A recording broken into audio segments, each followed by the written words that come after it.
আমার দুষ্টু মিষ্টি ভালোবাসার বন্ধুরা কেমন আছো সবাই? আশা করি অনেক অনেক ভালো আছো। আমি তোমাদের নীলু আপু চলে এসেছি নতুন গল্প নিয়ে। আজকের গল্পটি শুনলে তোমাদের দাঁড়িয়ে যাবে, তাই গল্পটি শোনার আগে অবশ্যই হেডফোন ব্যবহার করো। আমার নাম সুরভি, বয়স 22, বাবা মায়ের প্রথম সন্তান। আমরা 3 বোন 1 ভাই। আমি সবার বড়, আমার পরে ছোট ভাই, তারপরে বাকি 2 বোন। আমার বাবা ব্যবসায়ী, সচ্ছল পরিবারের সন্তান। চাওয়ার আগেই সব পেয়েছি। 4 বছর হলো বিয়ে হয়েছে, কিন্তু একটা বাচ্চা হয়নি, এটাই শুধু অভাব। আমার স্বামী খুব ভালো, শ্বশুরশাশুড়িও খুব ভালো। তবে দুঃখের কথা হলো বিয়ের 3 মাস পরই ছুটি শেষ হয়ে যাওয়ায় স্বামী আবার দুবাই চলে যায়। আর তারপরই শুরু হয় আমার এক নতুন জীবন। সব সময় মন ভার করে থাকতাম, কিছুতেই সময় কাটত না। স্বামী দিনে রাতে মিলে 2-1 বারের বেশি ফোন দিত না। সারাক্ষণ অস্থিরতা আর হতাশায় নিমজ্জিত থাকতাম।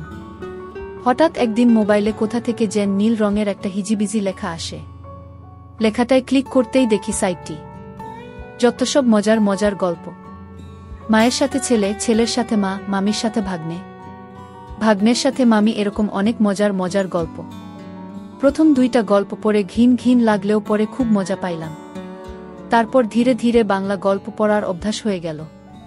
সারাদিন শ্বশুর-শাশুড়ির সেবায়ত্ন, ঘর সংসার সামলানো, নিয়ম করে স্বামীর সাথে মোবাইলে কথা বলা, আর রাতে শুয়ে শুয়ে কি হিডেন গল্প ওয়ার্ল্ড কো এ বাংলা গল্প পড়ে বাড়ির নিজস্ব গাছের কালো বেগুন দিয়ে শান্ত এখন আমার নিত্যদিনের কাজ।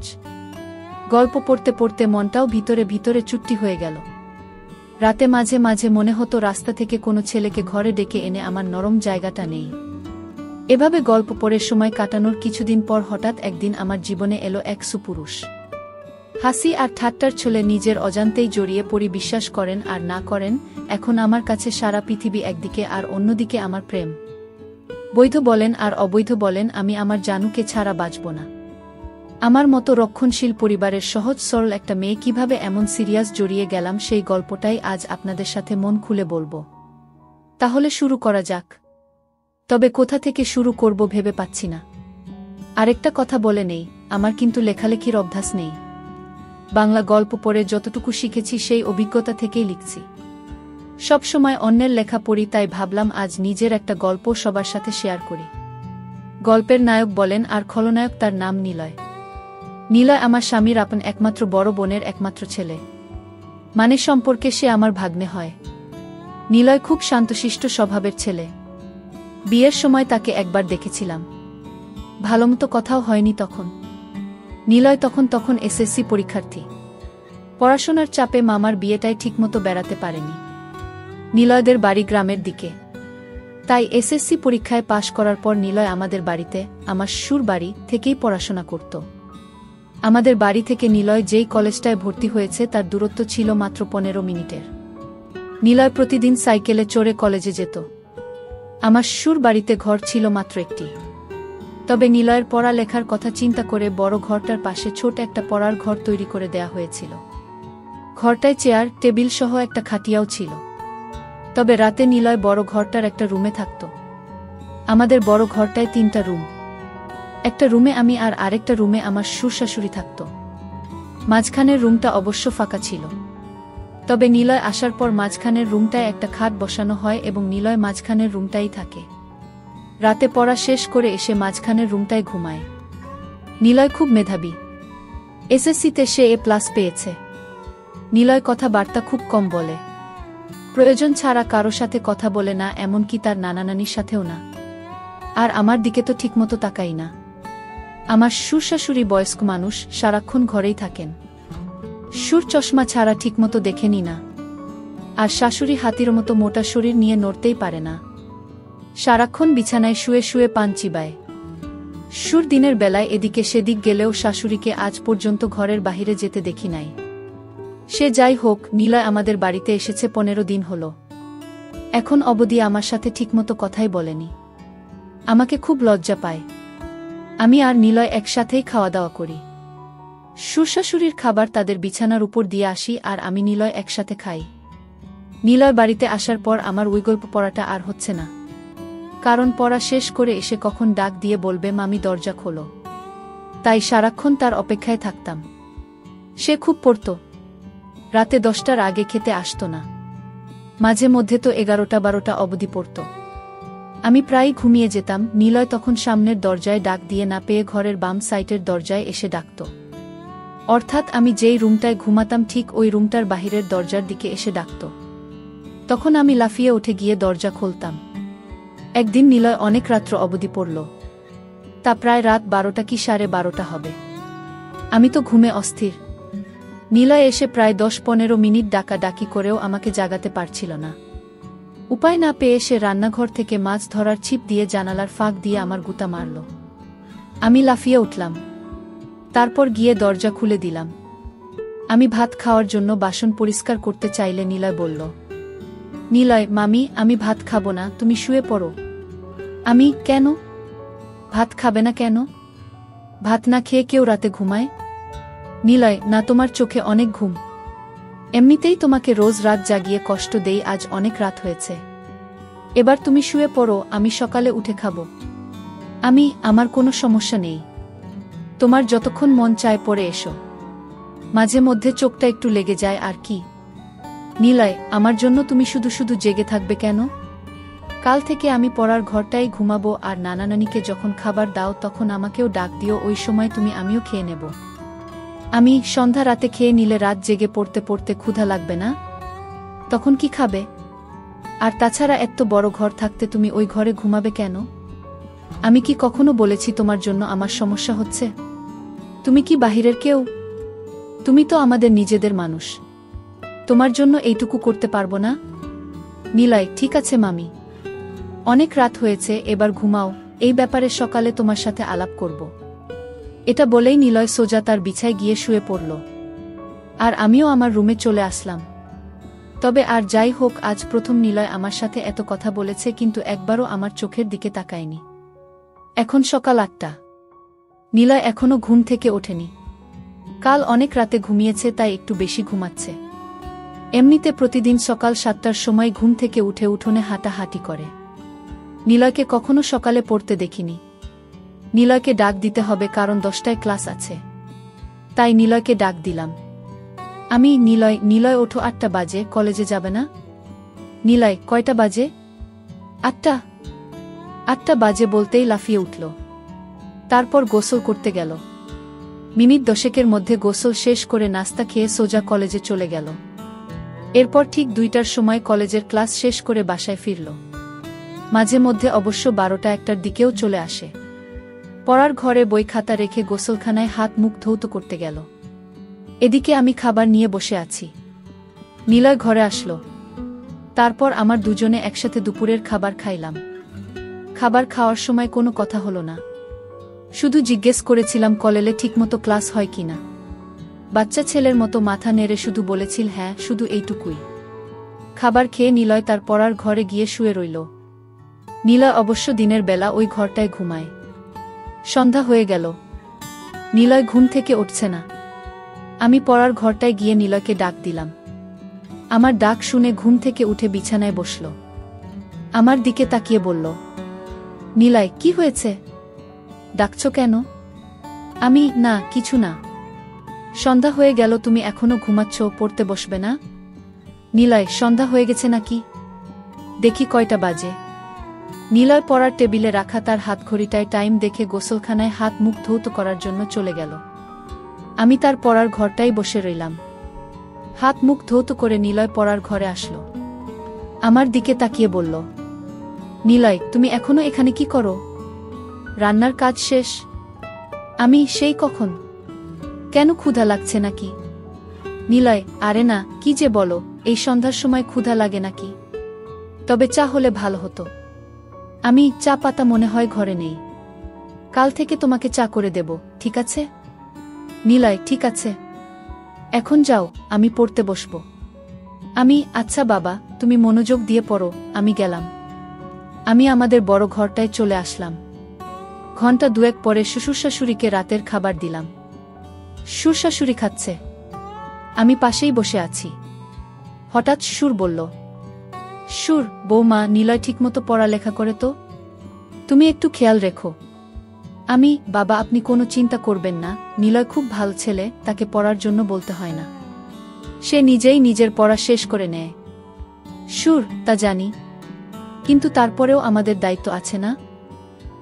নিলয়কে নিয়ে আপনাদের কোনো চিন্তা করতে হবে না, আমি সারাক্ষণই তার সাথে সাথে আছি। আর বাবা কাল সকালে নিলয়ের জন্য দোকান থেকে চা পাতা নিয়ে আসবেন।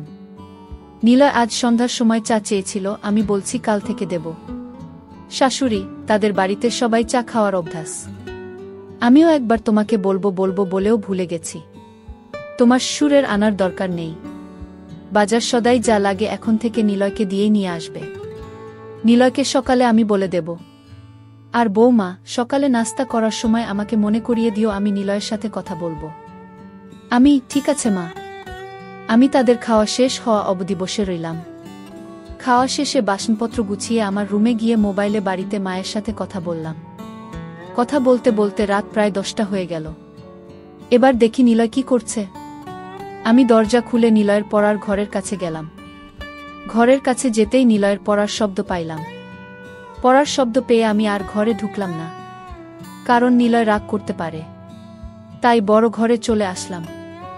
রাত প্রায় 11টার উপরে, কিন্তু নিলয় এখনো ঘরে আসছে না। আমি একা একা জেগে আছি। পড়ার ঘরে যে যাব সেটারও সাহস পাচ্ছি না, কারণ আমি রাতের বেলা অন্ধকারে ভয় পাই। তাই বাহিরে না গিয়ে সামনের জানালা খুলে বসে রইলাম। অপেক্ষার পর অপেক্ষা, কিন্তু নিলয় ঘরে আসছে না। পড়ার ঘরে না হয় ঘুমাবে, কিন্তু খেতে আসবে তো? আমার কিচ্ছু ভাল লাগছে না। কি করব ভেবে পাচ্ছি না। সুরকে ডাকবো নাকি ডাকবো না তাও বুঝতে পারছি না। এভাবে অপেক্ষা করতে করতে রাত প্রায় 12:30 বেজে গেল। এরপর আমি অপেক্ষা করতে করতে কখন যেন ঘুমিয়ে গেলাম। সকালে ঘুম থেকে উঠে শাশুড়িকে জিজ্ঞেস করলাম, মা নিলয় ঘরে আসে নাই? শাশুড়ি, না কেন, কি হয়েছে বৌমা? না কিছু না মা, নিলয় কাল রাতে বড় ঘরে আসে নাই, পড়ার ঘরেই ঘুমাইছে। আমি অনেক রাত্র পর্যন্ত অপেক্ষা করে কখন যে ঘুমিয়ে পড়েছি নিজেও জানি না। শাশুড়ি, কি বলো বৌমা? নিলয় পড়ার ঘরে ঘুমাবে কেন? এই ঘরে কি তার সমস্যা হয়? কি জানি মা, আমি তো সারাক্ষণই তার খেয়াল রাখি। আমার মনে হয় নিলয় আমাকে লজ্জা পায়। আচ্ছা মা, আমাকে লজ্জা পাওয়ার কি আছে? আমি তো ওর মার মতোই, তাই না? শাশুড়ি, নিলয়কে ডাকো। সে তোমাকে লজ্জা পাবে কেন? তুমি তো তাকে অনেক খাতির যত্ন করছো, সেটা তো আমি নিজেই দেখছি। তাহলে সে এমন করবে কেন? এটা তো ঠিক না। সে এখানে লেখাপড়া করবে, যখন যা লাগবে তোমাকে বলবে, তুমি না দিলে আমাদের বলবে। আর তুমি তো আমার লক্ষ্মী বৌমা, কত সুন্দর করে সংসারের সব দায়িত্ব নিজের কাঁধে নিয়েছ। কই নিলয়, কই, ডাকো তাকে। ঠিক আছে মা, আপনি চিন্তা করবেন না, কয়দিন গেলে এমনিতেই লজ্জা চলে যাবে। দেখি নিলয় কি করছে। এখনো ঘুম থেকে কেন উঠছে না? 8টার উপরে বাজে, কলেজের সময় হয়ে যাচ্ছে না? আমি শাশুড়ির সাথে কথা বলে নিলয়ের পড়ার ঘরে গেলাম। এখনো দরজা বন্ধ, তার মানে নিলয়ের ঘুম ভাঙ্গেনি। আমি দরজায় টোকা মেরে নিলয় নিলয় বলে ডাকতে লাগলাম। নিলয়ের কোনো সাড়া শব্দ নেই। অনেকক্ষণ ধরে ডাকছি, কিন্তু তার কোনো হুঁশই নেই। ঘরটায় আবার কোন জানালাও নেই যে তাকে জানালার পাশে গিয়ে ডাকি। পুরো ঘরটায় একটাই দরজা। যাই হোক, এবার জোরে জোরে দরজায় থাপ্পড় মারতে থাকলাম। প্রায় 15-20 মিনিট ডাকাডাকির পর নিলয় দরজা খুলল। দরজা খুলেই আবার বিছানায় গিয়ে শুয়ে পড়ল। আমি বুঝতে পারলাম না ঘুমে কাতরাচ্ছে নাকি অসুস্থ হয়ে পড়ল। আমি ঘরে ঢুকে তার মাথায় হাত দিলাম। হাত দিতেই দেখি শরীরে প্রচণ্ড জ্বর, শরীরটা যেন পুড়ে যাচ্ছে। আমি ভয় পেয়ে গেলাম। দৌড়ে বড় ঘরে এসে শাশুড়িকে বললাম। শাশুড়ি তো আবার সুন্দরবনের হাতি, চলাফেরা করতে পারে না। তাই আমাকে বলল, বৌমা, নিলয়ের শরীরটা ভিজা কাপড় দিয়ে মুছে দাও আর কপালে জলপট্টি দাও। আমি শাশুড়ির কথামতো বালতিতে পানি নিয়ে নিলয়ের শরীর থেকে কাঁথা সরিয়ে তার সারা শরীর ভিজা কাপড় দিয়ে মুছে দিলাম। তারপর কপালে জলপট্টি দিলাম। প্রায় ঘণ্টাখানি তার পাশে বসে রইলাম। এরপর আস্তে আস্তে নিলয় চোখ খুলতে লাগল। আমি তাকে ধরে উঠে বসালাম। বসানোর পর নিলয় আমাকে বলল, মামি, রাতে যখন জ্বর অনুভব করি তখন সাথে সাথে গিয়ে তোমাকে ডাক দিয়েছিলাম, কিন্তু তুমি গিয়েছিলে, তাই তোমাকে আর বেশি ডাকাডাকি করিনি। আমি বললাম, এটা কোনো কথা হলো নিলয়? তুমি অসুস্থ, একা একা এই ঘরে কেন ঘুমালে? আমার জানালায় জোরে থাপ্পড় মারতে, নয়তো বাম দিকের দরজাটায় জোরে একটা লাথিই মারতে। এভাবে একা একা কষ্ট করার কোনো মানে হয়? এভাবে 10 মিনিট কথা বলার পর নিলয় উঠে দাঁড়াল। তারপর খাট থেকে নেমে সোজা গোসলখানায় গেল। গোসলাখানা থেকে হাত মুখ ধৌত করে বড় ঘরে গেল। নিলয়কে বড় ঘরে যেতে দেখে আমিও বড় ঘরে চলে গেলাম। বড় ঘরে এসে তাকে নাস্তা দিলাম। নাস্তা করতে করতে তার শরীরের জ্বর কিছুটা কমে গেল। কলেজে যাওয়ার মতো সময় আর শরীরের কন্ডিশন কোনটাই ছিল না। তাই নিলয় আজ কলেজে গেল না, বাড়িতেই হাঁটাহাঁটি করছে। আমি রান্না করছি, হঠাৎ দেখি নিলয় আমার পেছনে দাঁড়িয়ে আছে। আমি বললাম, কি ব্যাপার, রান্না শিখবে নাকি? নিলয়, না, ভাবছি তুমি সারাদিন একা একা কত কাজ করো, সবার খেয়াল রাখো, সত্যিই তুমি খুব ভালো। কেন যে তোমার সাথে এতদিন কথা বলিনি? আমি আসলে তোমাকে লজ্জা পেতাম, তাই তোমার সামনে কম আসতাম, কম কথা বলতাম। তাছাড়া আমি মেয়েদের কাছ থেকে একটু দূরেই থাকি। আমি? কেন মেয়েদের কাছ থেকে দূরে কেন? মেয়েরা কি বাঘ না ভাল্লুক? নিলয়, আরে না, তুমিও দেখছি কলেজের মেয়েদের মতো কথা বলো। আমি কলেজে আবার মেয়ে বন্ধু নাই তো? নিলয়, আরে না, আমাদের ক্লাসের একটা মেয়ে আছে, অযথাই গায়ে পড়ে কথা বলে।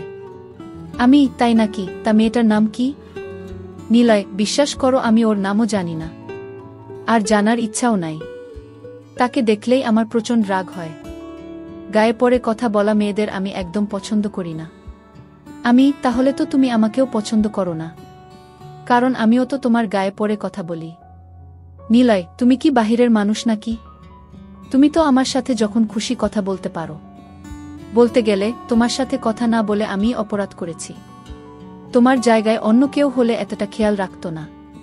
তুমি সত্যিই অনেক অনেক ভালো। আমি? হয়েছে, আর হাওয়া দিতে হবে না। এবার যাও, আমার মোবাইলটা দিয়ে তোমার মাকে একটা ফোন দাও। তোমার অসুখের খবর জেনে গেছে। নিলয়, মাকে আবার জানালে কেন? আমি বলিনি, তোমার নানি বলেছে। নিলয়, নানি? এই নানিকে নিয়ে আর পারলাম না, সব কিছুতেই বাড়াবাড়ি করে। নিলয় আমার রুমে চলে গেল। আমি রান্না শেষ করে গোসলখানায় গেলাম। গোসল শেষ করে শ্বশুরশাশুড়িকে দুপুরের খাবার দিয়ে আমি আর নিলয় একসাথে খাবার খাইলাম। দুপুরের খাবার শেষ করে নিলয় পড়ার ঘরে চলে গেল। আমি বাসনপত্র গুছিয়ে দেখি সে বড় ঘরে নেই। আমি নিলয়ের পড়ার ঘরে গিয়ে নিলয়কে ডাক দিয়ে বললাম, এই ঘরে ঘুমানোর দরকার নেই, বড় ঘরে আসো। আবার শরীর খারাপ করলে উঠে দাঁড়াতে পারবে না। নিলয় তখন আমার কথা আর অমান্য করল না। আমার পেছন পেছন বড় ঘরে এসে মাঝখানের রুমটার খাটে বসে রইল। আমি তাকে বললাম, নিলয়, মাঝের রুমে ঘুমাতে অসুবিধা হলে তুমি আমার রুমে গিয়ে ঘুমাও। আমি দুপুরে বেশি ঘুমাই না, তুমি যাও আমার রুমে গিয়ে ঘুমাও। আসলে মাঝের রুমটা একটু খোলা মেলাতো, তাই নিলয় এখানে ঘুমাতে স্বাচ্ছন্দ্য বোধ করে না। তারপর নিলয় আমার কথামতো আমার রুমটায় গিয়ে শুয়ে পড়ল। এদিকে শাশুড়ি ডাকছে পান খাবে, চুনের কৌটা খুঁজে পাচ্ছে না। চুনের কৌটা দিতেই শাশুড়ি জিজ্ঞেস করল, নিলয় কোথায়? আমি বললাম, মা, নিলয় আমার রুমে ঘুমাচ্ছে, পড়ার ঘরে গিয়ে শুইছিল, আমিই নিয়ে এসেছি। বলা তো যায় না, আবার কখন শরীরটা খারাপ করে বসে, আর মাঝের রুমটায় নিলয় ঘুমাতে পছন্দ করে না, এজন্য আমিই বলেছি আমার রুমে গিয়ে ঘুমাতে। শাশুড়ি, ভালোই করেছ, মাঝের রুমটা আসলে থাকার উপযুক্ত না। দেখো, নিলয়কে বলো এখন থেকে তোমার সাথেই ঘুমাতে, রাতে পড়া শেষ করে তোমার সাথেই ঘুমাবে। তুমি তো আর তাকে কম যত্ন করছো না, তোমার কথা না শুনে পারবে না।